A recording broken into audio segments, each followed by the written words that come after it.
the streets. It doesn't matter whether or not the person that is accosting your son or daughter or my son or daughter, my wife, your husband, my mother, your parents. It doesn't matter whether or not they were deprived as a youth. It doesn't matter or not whether or not they had no background that enabled them to become socialized into the fabric of society. It doesn't matter whether or not they're the victims of society. The end result is they're about to knock my mother on the head with a lead pipe, shoot my sister, beat up my wife, take on my sons. So I don't want to ask, what made them do this? They must be taken off the street. That's number one. There's a consensus on that. Unless we do something about that cadre of young people, tens of thousands of them, born out of wedlock, without parents, without supervision, without any structure, without any conscience developing, because they literally, I yield myself 3 more minutes, because they literally have not been socialized. They literally have not had an opportunity. We should focus on them now. If we don't, they will, or a portion of them will, become the predators 15 years from now. And Madam President, we have predators on our streets that society has, in fact, in part because of its neglect, created.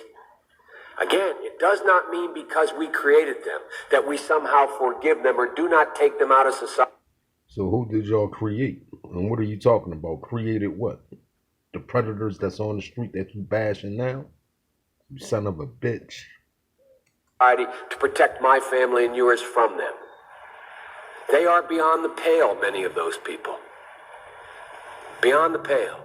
And it's a sad commentary on society.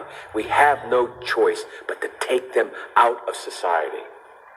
And the truth is, we don't very well know how to rehabilitate them at that point. That's the sad truth. I'm the guy that said, rehabilitation, when it occurs, we don't understand it and notice it. And even when we notice it and we know it occurs, we don't know why. So you cannot make rehabilitation a condition for release. That's why in our system, the federal system, you serve 85% of your time. It's a shame, but we don't know how to rehabilitate. But there is a consensus, and I will cease.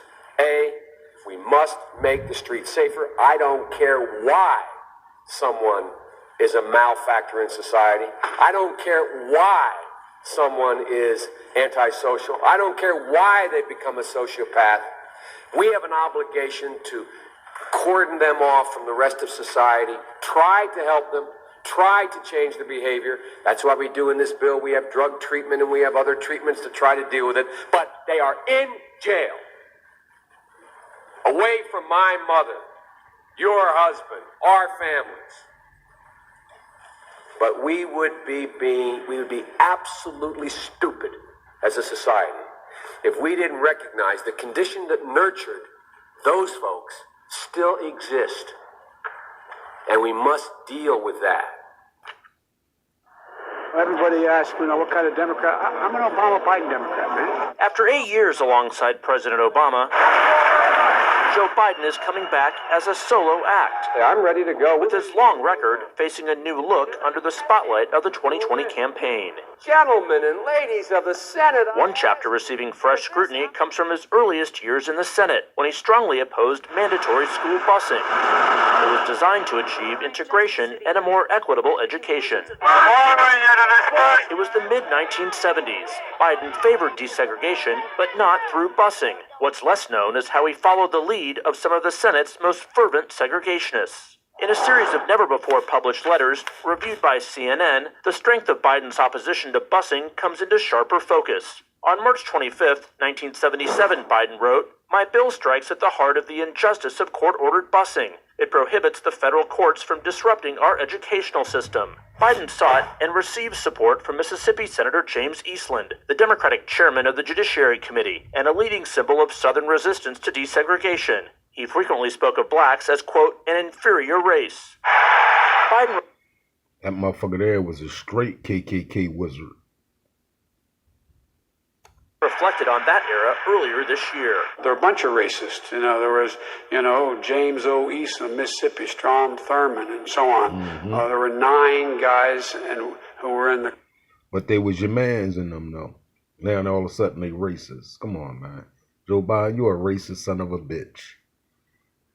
caucus that I ran against in the civil rights movement. But he did not say that Eastland and others were partners on several of Biden's anti-busing bills. On June 30th, 1977, Biden wrote, "Dear Mr. Chairman, I want you to know that I very much appreciate your help during this week's committee meeting in attempting to bring my anti-busing legislation to a vote." Then in 1978, Biden again asked Eastland to put his anti-busing bill before the full Senate, writing, "Your participation in floor debate would be welcomed." 4 decades later, after building a strong civil rights... That coon-ass nigga Al Sharpton, y'all. Sucking on his Frank. You know what I'm saying? With some of these coon-ass niggas. So we gotta watch these niggas, y'all. We gotta watch these niggas. These old house niggas. rights record, Biden stands by his opposition to busing, arguing it did not address institutional racism. Most busing programs in America were later abandoned, after bringing more hardship than equal opportunity to all students. A Biden spokesman telling CNN, "Joe Biden is today, and has been for more than 40 years in public life, one of the strongest and most powerful voices for civil rights in America." Ronnie Dunn is a professor at Cleveland State University who co-wrote the book Boycotts, Busing, and Beyond. He says Biden's opposition to busing is not disqualifying, but warrants explanation. Those letters I find somewhat surprising given Senator Biden's or Vice President Biden's current position and potential candidacy for the presidency and his position as a liberal. Those are issues that he's obviously going to have to answer for. You said surprising. Surprising in what way?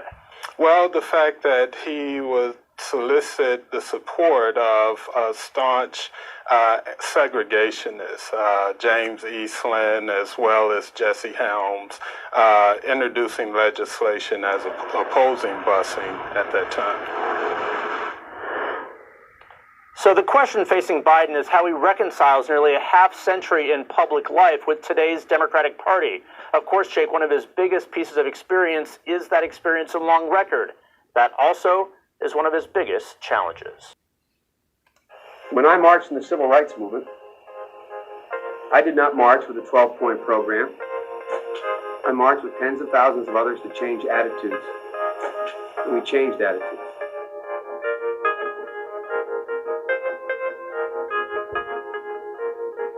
When I was 17 years old, like many of you, I participated in sit-ins to desegregate the restaurants and movie houses of Wilmington, Delaware. I came out of the civil rights movement. I was one of those guys that sat in and marched and all that stuff.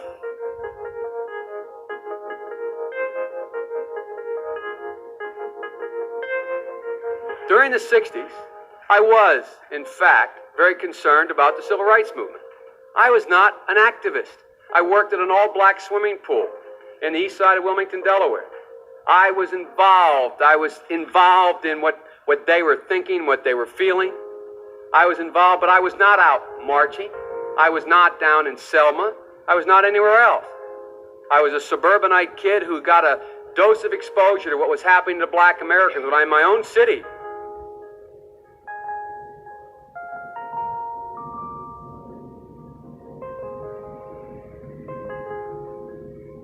When I was a teenager in Delaware, for real, I got involved in the civil rights movement. We have the 8th largest black population in America. Most people don't know that.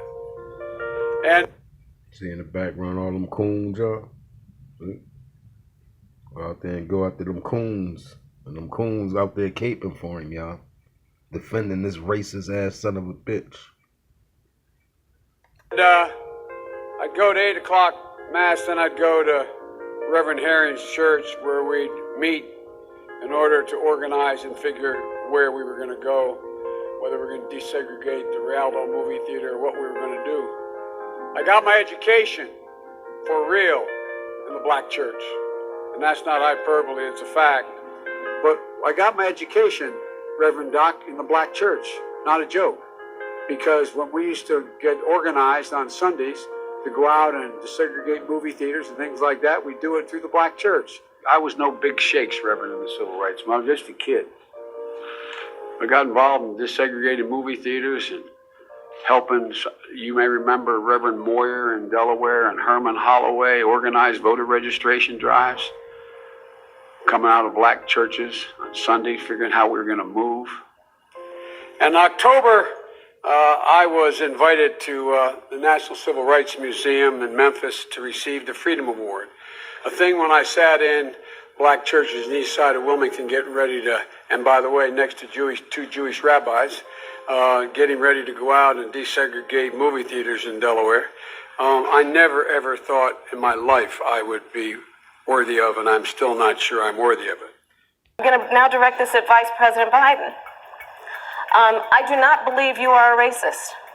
And I agree with you when you commit yourself to the importance of finding common ground. But I also believe, and it's personal, and I was actually it was hurtful to hear you talk about the reputations of two United States senators who built their reputations and career on the segregation of race in this country. And it was not only that, but you also worked with them to oppose busing. And, you know, there was a little girl in California who was part of the second class to integrate her public schools. And she was bused to school every day. And that little girl was me. Despite insisting that she wasn't calling Biden racist, Harris was in fact accusing him of preventing black students from integrating into white schools, and of being friends with openly racist politicians. So, what is Joe Biden's real record on race? Harris wasn't inaccurate in her criticism of Biden, who has a checkered history on racial justice, despite painting himself as a staunch civil rights advocate over the years. Perhaps one of the most criticized moments in Biden's past is his involvement in the creation of the notorious 1994 crime bill. People forget that the informal name for the bill was Biden's crime law. The legislation is widely criticized for being responsible for making the effects of mass incarceration in the U.S. exponentially worse. Biden was also a key architect of the devastating Iraq War. Responsibility for the war is often blamed on George W. Bush, Dick Cheney, and other Republicans. But in reality, Biden played a key role as a Democrat. In the lead up to the war, Biden convened a series of Senate hearings to drum up support for the invasion on the basis of flimsy intelligence material being presented by the Republicans. What is the threat from Iraq? Obviously, to fully answer this question will require us to have additional enclosed hearings. Not a single anti-war voice was invited to the hearings. Biden also admits to having been civil with Democratic colleagues who were openly racist, like James Eastland, who had a long history of racist remarks, including that black Americans belonged to an inferior race, as well as the segregationist Herman Talmadge, who vigorously opposed school integration. Governor, this means, in effect, that your state would set up a private school system. We intend to maintain separate schools in Georgia, one way or another, come what may. Biden also developed a decades-long friendship with segregationist Strom Thurmond, who he worked with attempting to pass the Biden-Thurmond Violent Crime Control Act in 1991. Biden also spoke at his funeral. We became good friends. I'm not sure exactly why or how it happened, Nancy, but you know we did. In the lead-up to the 2008 election, Biden was also in the spotlight for a number of comments, including referring to Barack Obama as articulate and clean, and associating Indian immigrants with Dunkin' Donuts and 7-Eleven chains. Do these gaffes or misunderstandings, or however you would characterize them, indicate you are uncomfortable talking about race, or are people just being too sensitive? I think that I have my whole career. I got involved in public policy. I got involved in politics because of the civil rights movement. Biden also has an unreliable history surrounding his own involvement in the civil rights struggle. He has at times claimed to have been deeply involved, at other times not that active, and in the lead up to the 2020 election once again claimed to have been heavily involved. He was also caught out claiming to have been arrested trying to visit Nelson Mandela. This day, 30 years ago, Nelson Mandela walked out of prison and entered into discussions about apartheid. I had the great honor of meeting him. I had the great honor of being arrested with our UN ambassador on the streets of Soweto trying to get to see him on Robbins Island. You now say you weren't arrested and it didn't happen in Soweto. You were at the airport in Johannesburg and you were stopped from going through the door for blacks. I guess the question is, were you confused or were you just trying to embellish a story? Offered the chance to run with Biden in 2020, Kamala Harris's once scathing criticisms about race faded away, and the two have worked closely since winning the election. I believe you that you're fully supportive of him. How does that transition happen? How do you go from being such a passionate opponent on such bedrock principles for you, and now you guys seem to be pals? It was a debate.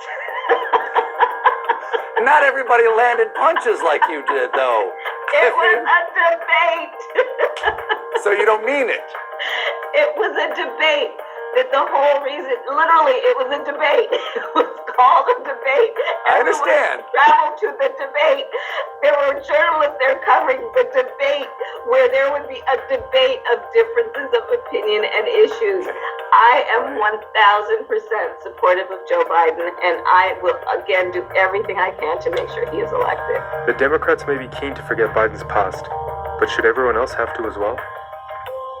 Joe Biden has said women are to be believed. They should start with the presumption that they're telling the truth. Do you feel as though you've been given that presumption?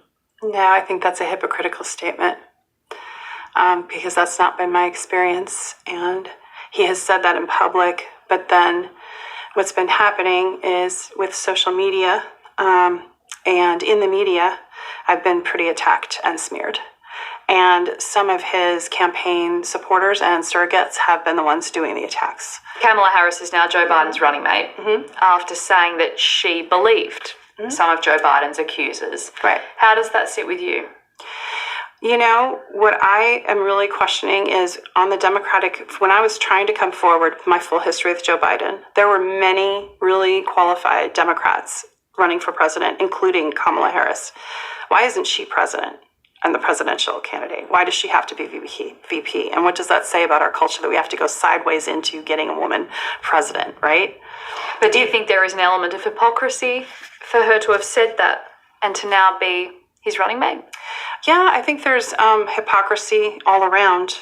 I think it's a nonpartisan issue, along with sexual assault and sexual, harassment. And what I think, though, is one of the things that struck me was recently she said, I know a predator when I see one. And that upset me a great deal, watching that, because it's, again, like being erased. What do you say to people who say they don't believe you? That's okay. You don't have to believe me. I'm the one who has to live with it. So, ultimately, and some people feel like they have to smear me to vote for Biden, Americans anyway, and they don't have to.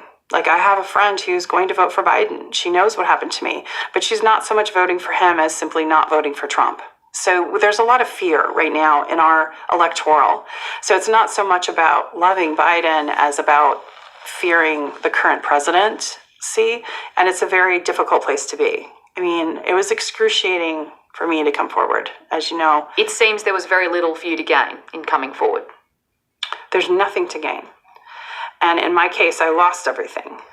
But what I want to do is make a path forward for other survivors so that they can come forward and not lose everything in the process of discussing their history. Incredibly accused of sexual misconduct, and not just by his own daughter, whom he showered with. In the presidential election of 2020, Tara Reid, a woman called Tara Reid, emerged to say that while working for Joe Biden in the U.S. Senate, he sexually assaulted her in a violent way. Most of the media buried the story. And we'll be honest and admit that we didn't know what to think of it. But we finally sat down and talked at great length with Tara Reid to hear what happened. And we were completely convinced that this is real and that she was able to prove it. Acting weird towards me. He would put his hands on my shoulder and put his fingers underneath my hair and do weird things like that. And then there was a scene where... What did you think of that? I mean, did you... Well, bear in mind, and you were around and a professional in the 90s, it was a different... I don't know if you were in D.C., but it was a different vibe. I was in D.C., yeah. Okay, that was a different vibe, but it still was weird. I never had an employer do that, and Panetta certainly didn't act like that. No, he's not like that. No, not at all. And he's just all business. And, you know, Joe Biden was always, he didn't seem like an intellectual giant, let's put it that way. Right. No, he was famously not. Yeah. But a charismatic and warm guy. That was the potential. Yeah, and you know, and that's the thing. Behind closed doors, he was very temperamental. Really? And he would do this thing where he smiles when he's angry. It's very disconcerting. Very disconcerting. That big smile, and but he'd be angry, and he was very temperamental. He had me up against a wall, and he penetrated me with his fingers against my will. And I, it wasn't just the assault though. It was everything to do with, here I am, this young staffer, and he did this, and then I made him angry. And that's like someone you don't want to make angry. Because I said no. I just think I've got to be honest, one of the reasons I didn't know what to make of your story was, I've been a man for, 53 years. Yeah. I've never heard of anything like that. Like that's, men are kind of piggish, as we know, and they do piggish things. But that's like kind of like rape. I mean, that's like so out of bounds that it's weird to think someone would do something like that. It was just, it happened all at once. It happened really quickly. There was no like flirtation with him or anything like that. It was very, he was usually with people, and he wasn't. I was like at the wrong place, the wrong time, so to speak. And when it happened, he at first was like, "Come on, man, I heard you liked me." And I froze. And then he said he got angry, and that's when he smiled, that smile. And that's what was really jarring. And then he pointed his finger in my face, and he said, "You're nothing. You're nothing to me." And I froze. And then he said he got angry, and that's when he smiled, that smile. And that's what was really jarring. And then he pointed his finger in my face, and he said, "You're nothing. You're nothing to me." And then I must have had a certain look on my face, and he just took my shoulders and shook him. He said, "You're fine, you're fine, you're fine." And then he turned around and he walked away. And I remember it was just such a jarring, shocking incident. Probably was all of less than 5 minutes, right? But my vivid memory is sitting on these marble stairs, and my legs were shaking so badly because it wasn't just what he did. It's that I knew my career was over. That was it. Like I had said no, it was an awful thing, and this was the end. That was it. Like I had said no, it was an awful thing, and this was the end. He used his power and resources to silence me. And I'm going to share something with your audience. They took a cannonball to my life. Yeah. They went after my family. So when that day, when he did that assault, he took my future. I didn't want to sleep with some senator. I wanted to be one. And that day, it ended. Jim Crow was a law against black people. You weren't just talking about the era of Dwight Eisenhower and Harry Truman. You named Jim Crow. There's only one way you could deal with Jim Crow, and that's by race. I mean, look, you and I have mutual friends. People say you're a straight shooter. We may disagree on politics.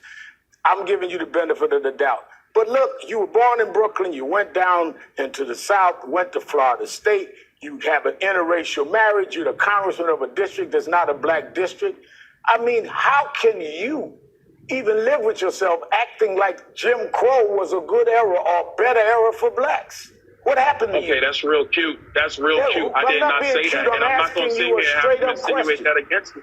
Because right now you're lying about what I said. I did say Jim Crow. I did reference it 3 times. That's not to say that it was better. I never said that. Those words never came out of my mouth. When are you going to get that through your skull and everybody else's skull? I never said that. And the difference between me and a lot of other Republicans, I'm not going to sit here. I'm not going to sit here and be idle. I'm not going to let you lie on me. Jim Crow to bring families together. Did you say that? Hakeem Jeffries was lying. The Biden campaign was lying. Go look at my words. Well, go look at my words. People can did look I say at your Jim words. Crow was better? You No, said, I did not. You said I did not say Jim Crow was better.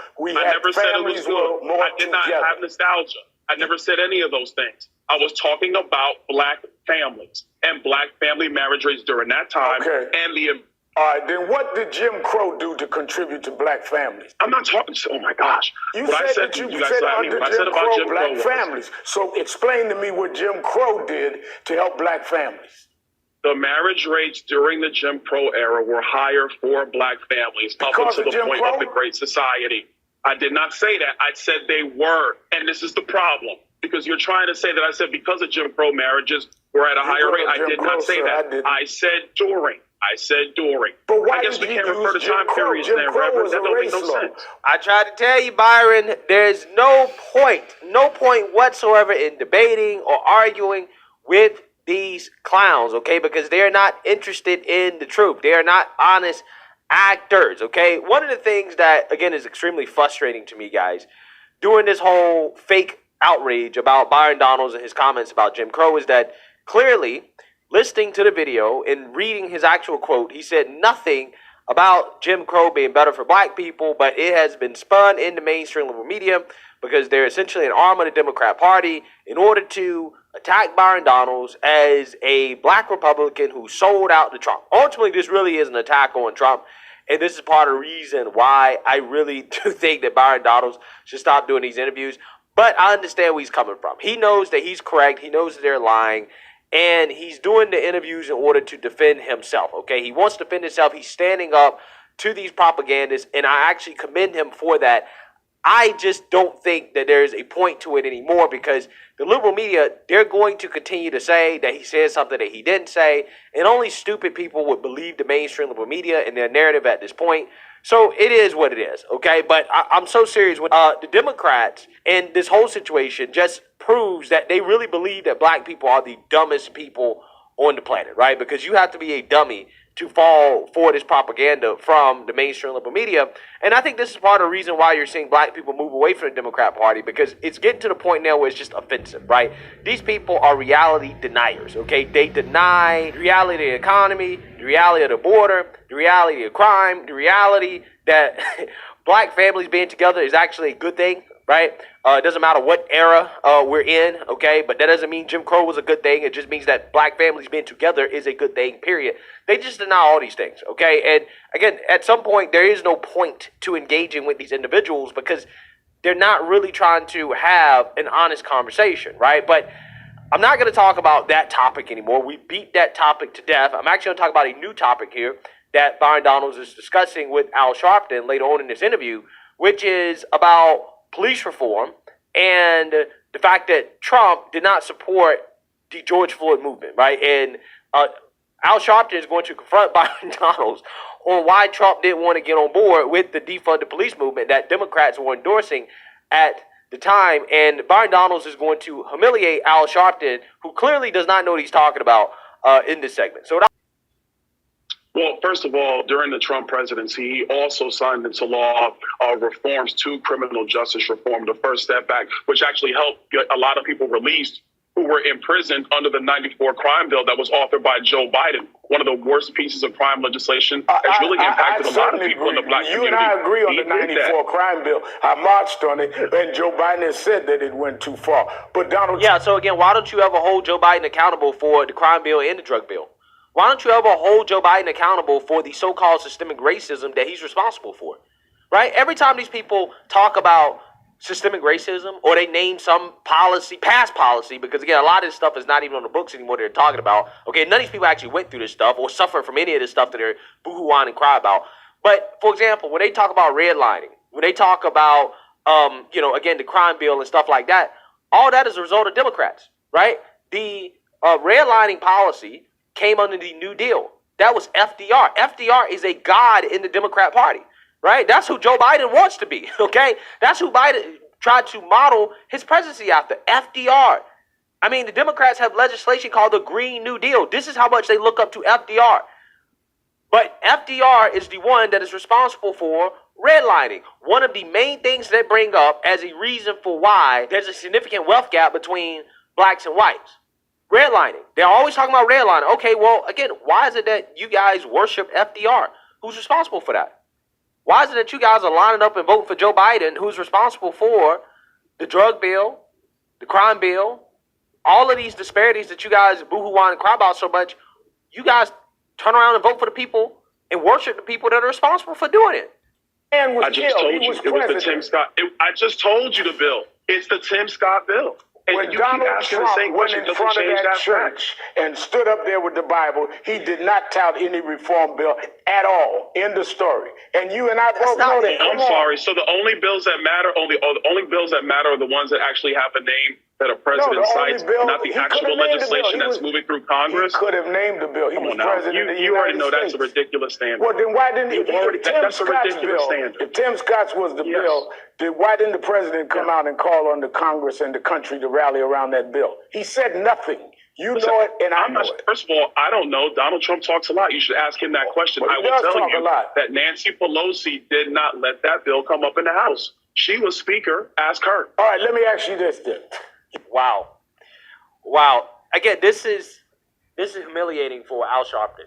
To again, any educated person, just like when it comes to the Jim Crow conversation, I hope people can see through this, right? I really do. I hope people can see through this nonsense from these people. They really do think that the average person is dumb. They really believe black people are dumb because that is who these conversations are directed towards. It's directed towards black people. And they believe that you're so dumb that they can just flat out deny reality, just deny facts about the black family under Jim Crow, right? And how, marriage rates were higher, which is just a fact, okay? They come out here and now they're denying that the Republicans were pushing for a police reform bill and that Trump had supported it, even though, this is established fact that Republicans were pushing for it and Trump supported it. They just deny, it didn't happen.